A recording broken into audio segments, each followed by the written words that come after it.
What started as a simple client-driver relationship evolved into a deep friendship and eventually a whirlwind romance that led to something even bigger. Aliponipeleka kwa mama yake kunitambulisha.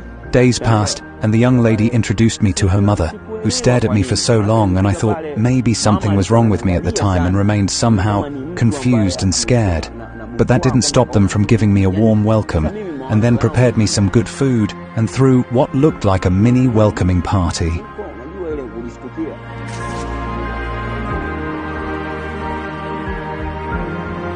Little did Ibrahim know, Sharifa had plans beyond just friendship. As their romance blossomed, Sharifa proposed and the two decided to tie the knot. But here's where the story takes a strange turn.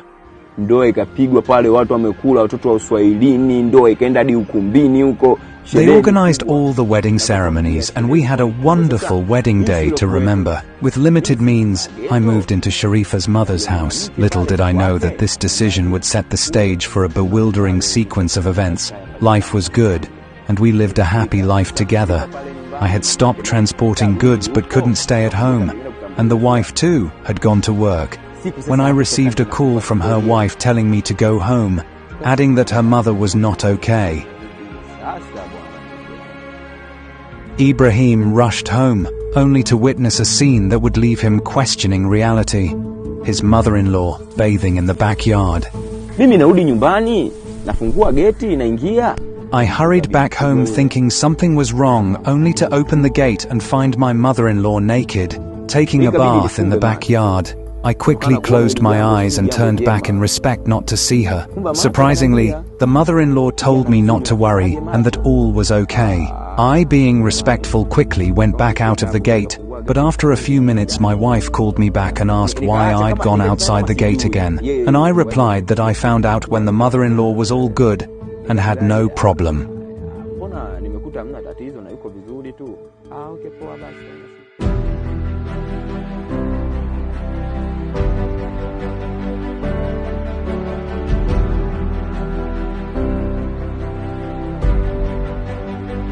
It turns out, Sharifa had been setting him up all along. The bizarre love triangle escalated, leading to unintended consequences. Kuna siku moja, mke wangu alikuwa katoka, ilikuwa ni mida kama saa 2 hivi usiku.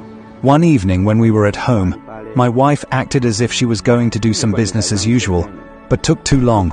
And later that night my mother-in-law entered and forced herself to me. You know, men are weak, so we ended up having an affair.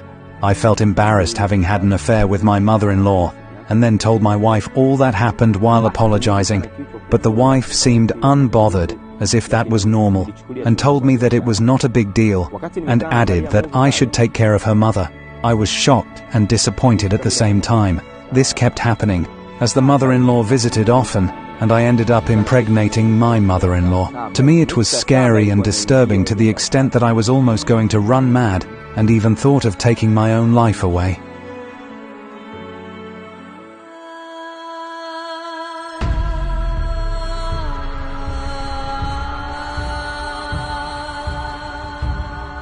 Life continued, but the situation got more confusing for Ibrahim when a mysterious man entered the picture, claiming to be Sharifa's father.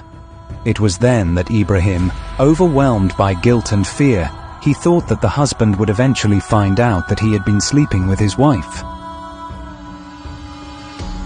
Unable to face the consequences of his actions, he faced with the prospect of the truth being exposed, Ibrahim made a difficult decision to escape the tangled web of deceit. Lakini sasa nikifikiria nitoke hapa mimi niende kule. With too many thoughts going on in my mind, I ended up running away from my own home and leaving before the man could figure out about the affair. I couldn't fathom how I would explain to the man that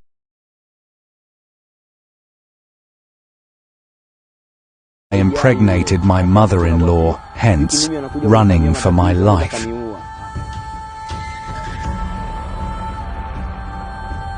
Reflecting on his past, Ibrahim longs for a reunion with his wife, but he remains unsure of the motivations behind his wife and mother-in-law's actions.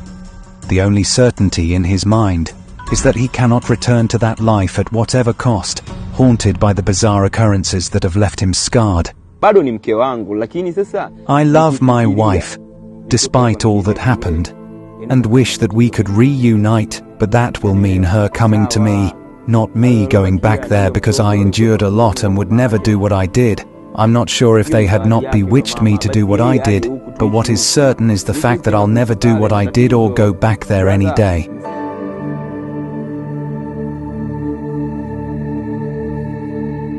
As we conclude this unbelievable story, we're left with the lingering question: what drives people to orchestrate such perplexing scenarios? Is there something the mother and the daughter hid from their son-in-law? Life's mysteries remain unsolved, and Ibrahim continues his journey, seeking forgiveness, peace, and understanding. Thanks for watching. I am Simon Greenwood.